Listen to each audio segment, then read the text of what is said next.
which we are going to discuss how many types of blockchain are there and how many kinds of blockchain are there, यानी कि हम उसकी types और उसकी kinds इस video में डिस्कस करेंगे।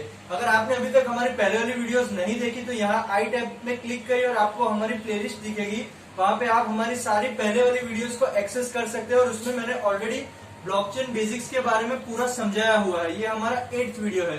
सो let's start our topic. So basically there are 4 types of blockchain. First is public, second is private, third is permission and fourth is hybrid. अब पहले हम डिस्कस करेंगे पब्लिक ब्लॉकचेन को। Public blockchain means the blockchain which can be access to anyone, यानी public blockchain को कोई भी use कर सकता है। पब्लिक ब्लॉकचेन की एक खासियत यह है कि इसमें जो आइडेंटिटी है जो पार्टिसिपेंट की वो रिवील नहीं होती, यानी कम्प्लीटली ट्रांसपेरेंट है और इसकी प्राइवेसी 100% रहती है और इसके हैकिंग के चांसेस बहुत ही कम है। इसे इस ब्लॉकचेन को कोई भी हैक नहीं कर सकता इजीली, क्योंकि इसकी कंडीशन ये है कि इसके हैकिंग के लिए आपको इसके ट्रांजैक्शन का 51% ओन करना पड़ता है, जैसे कि हमने पिछली वाली वीडियो में प्रूफ ऑफ वर्क के बारे में देखा था। So that's why it can't be hacked easily. Bitcoin is the best example of a public blockchain जिसमें का आइडेंटिटी ट्रांसफर या रिसीव करने वाले की रिवील नहीं होती है। That's why it is more secure then other types of blockchain. Now second is the private blockchain. Private blockchain ज्यादातर जो प्राइवेट एमएनसीज या बड़ी बड़ी कंपनीज है वो यूज करते हैं, क्योंकि उनके अंदर का जो मैनेजमेंट होता है उसको रन करने के लिए।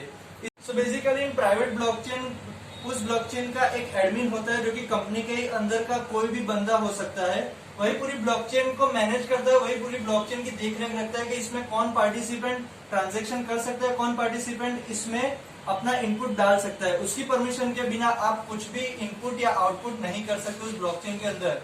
यानी सीधा सीधा मैं बोलने जाऊं तो इसके लिए आपको एडमिन की परमिशन चाहिए। Hyperledger fabric is the best example of private blockchain जो कि आईबीएम का एक इनिशिएटिव है। Now the third type is the permissionable blockchain, यानी कि इस ब्लॉकचेन का सीधा सीधा मतलब यही है कि आपको अपना इनपुट डालने के लिए किसी की परमिशन या इन्विटेशन की जरूरत पड़ेगी।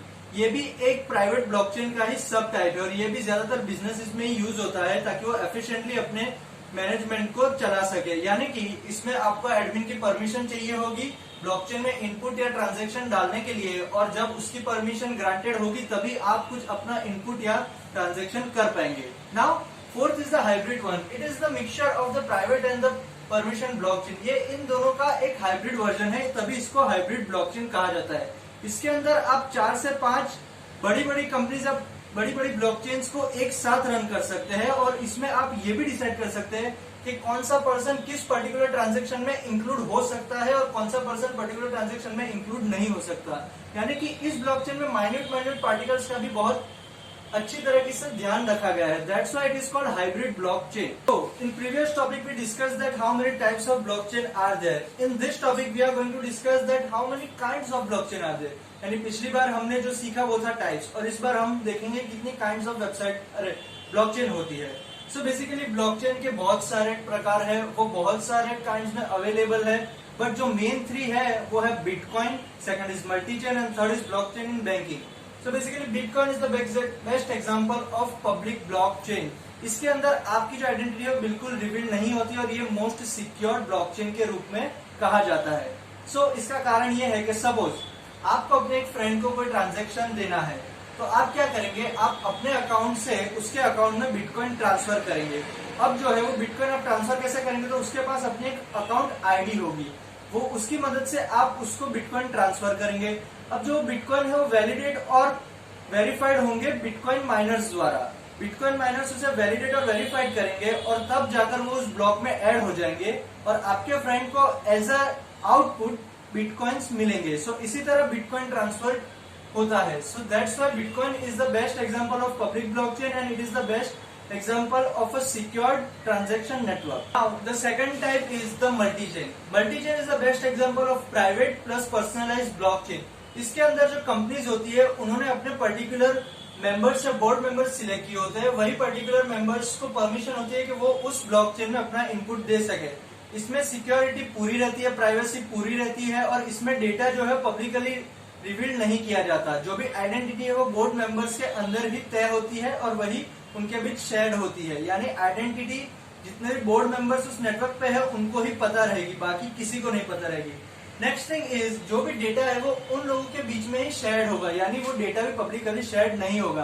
That's why multi-chain is best for the private business. Third one is blockchain in banking. अब blockchain in banking जो है वो hybrid blockchain का best example है. क्यों? क्योंकि इसमें जो डेटा होता है वो शेयरेबल होता है और पब्लिकली विजिबल भी होता है. क्योंकि बैंकिंग सेक्टर में जितना भी डेटा होता है वो सारे उन लोगों का होता है जो बैंक में अपना अकाउंट खुलवाते हैं. That's why that information is publicly visible and shareable. But the right to input is to only the people who are indulged in that particular blockchain. यानी कि डेटा आप देख सकते हैं, शेयर भी कर सकते हैं, लेकिन उसके इनपुट और आउटपुट की जिम्मेदारी उस blockchain. That's it for today's video. Hope you like my content and if you like it then share and subscribe this channel. And आपको अगर फर्दर किसी टॉपिक पर वीडियो चाहिए तो आप कमेंट सेक्शन में जरूर बताइए. And that's it. Goodbye. Have a great day.